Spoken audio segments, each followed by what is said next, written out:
एकात्मिक पाठ्यपुस्तक बालभारती इयत्ता 5वी भाग 2 विषय आहे परिसर अभ्यास भाग 1. त्यामधील धडा 8वा सार्वजनिक सुविधा आणि माझी शाळा.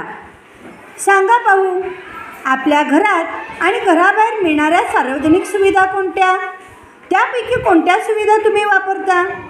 आपण सर्वजण सार्वजनिक सेवा सुविधांचा वापर करत असतो. पाणी पुरवठा, वीज पुरवठा, आरोग्य सेवा, शिक्षण आणि वाहतूक या काही महत्त्वाच्या सार्वजनिक सेवा आहेत. या सेवा सर्वांसाठी असतात. सार्वजनिक सेवा त्या देणाऱ्या संस्था आणि आपण यांची मिळून सार्वजनिक व्यवस्था निर्माण होते. आपली शाळा ही सार्वजनिक व्यवस्थेचा एक भाग आहे. करून पहा. खालीलपैकी ज्या सुविधा तुमच्या शाळेमध्ये उपलब्ध आहे त्यांच्या पुढे तुम्हाला अशी टिक करायची आहे, खूण करायची आहे बरोबरची. आता बघा, आपल्या शाळेमध्ये पुरेशा वर्गखोल्या आहेत का? तर असेल तर तिथे टिक करायची आहे जे जे आपल्या शाळेत आहे. मुलींसाठी स्वच्छतागृह आहे का? मुलांसाठी स्वच्छतागृह आहे का? पिण्याचे पाणी आहे का? रॅम्प आहे का? क्रीडांगण आहे का? शालेय पोषण आहार योजना आहे का? आणि शाळेला कुंपण आहे का? वाचनालय आहे का? वीज पुरवठा आहे का? प्रयोगशाळा आहे का? अध्ययन कोपरा आहे का? संगणक कक्ष आहे का? वैद्यकीय सेवा आहे का? आणि समुपदेशन केंद्र देखील आहे का? विमा योजना आहे का? या सर्व सुविधा आपल्या जर शाळेला असतील तर त्यापुढे तुम्ही बरोबरची खूण करायची आहे. आता पुढे बघा, आपल्या शाळेत आपल्याला अनेक सुविधा उपलब्ध करून दिलेल्या असतात. तशाच सुविधा आपल्या बाहेरच्या सार्वजनिक जीवनातही उपलब्ध असतात. बस, रेल्वे या सार्वजनिक वाहतुकीच्या सुविधा आहेत. याशिवाय टपाल सेवा, दूरध्वनी, अग्निशमन दल, पोलीस, बँका, नाट्यगृहे, बाग बगीचे, पोहण्याचे तलाव यासारख्या अनेक सार्वजनिक सेवांचा आपण उपयोग करत असतो. या सुविधांचा वापर आपण जबाबदारीने केला पाहिजे. आपली शाळा म्हणजे आपले घराबाहेरचे जग असते. आपल्याला जसे आपले घर आवडते तसेच आपली शाळा देखील आवडते. प्रत्येक शाळेची एक स्वतंत्र अशी ओळख असते. तुमच्या शाळेची वैशिष्ट्ये शोधा आणि त्याचे भित्तीपत्रक तयार करा. आणि हा भित्तीपत्रकाचा एक नमुना दिला आहे आणि त्या नमुन्यामध्ये काय काय तुम्हाला लिहायचं आहे बघा. तुमच्या शाळेची नीट चौकशी करून तुम्हाला इथे माहिती लिहायची आहे.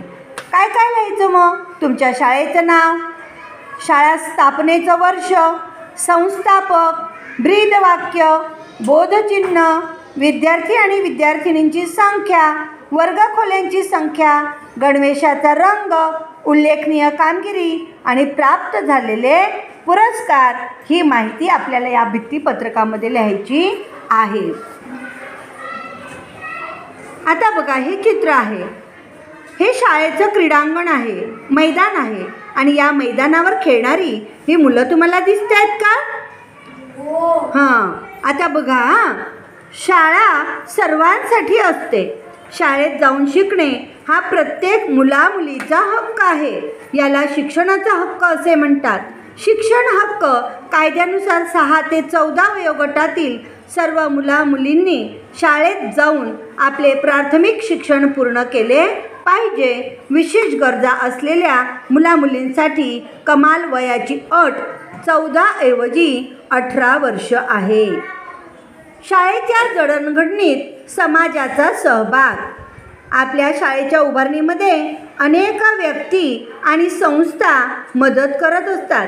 कितीतरी पालक, माजी विद्यार्थी, साहित्यिक, खेळाडू, शास्त्रज्ञ आणि उद्योजक असे अनेक जण आपल्या शाळेच्या वाढीला हातभार लावतात. वर्गखोल्या बांधून देणे, ग्रंथालय, प्रयोगशाळा, क्रीडा साहित्य उपलब्ध करून देणे अशा प्रकारे समाजातील विविध घटकांची शाळेला मदत होते. शाळेच्या जडणघडणीत समाजाचा मोठा वाटा असतो.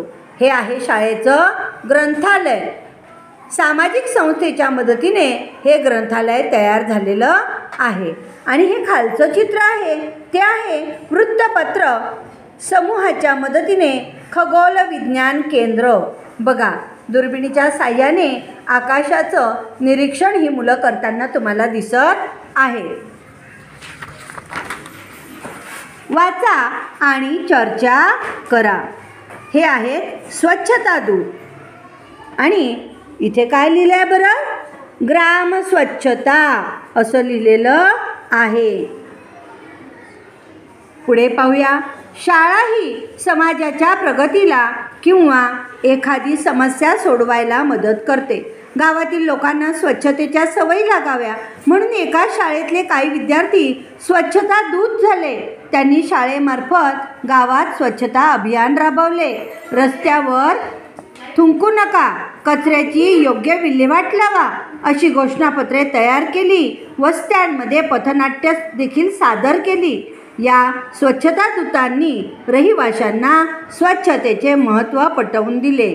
गावाला निर्मल ग्राम पुरस्कार मिळवून देण्यात शाळेने असा सहभाग घेतला.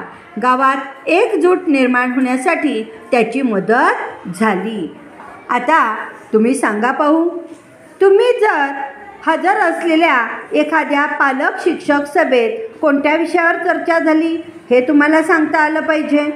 तुम्ही जर हजर असलेल्या एखाद्या पालक आणि शिक्षक सभेत कोणत्या विषयावर चर्चा झाली हे सांगता आलं पाहिजे. या सभेत कोणते महत्त्वाचे निर्णय झाले?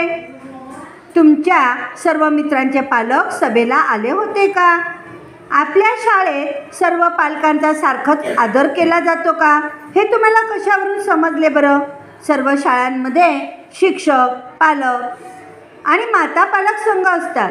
या संघांमुळे आपले शिक्षक व पालक यांच्यामध्ये संवाद होतो.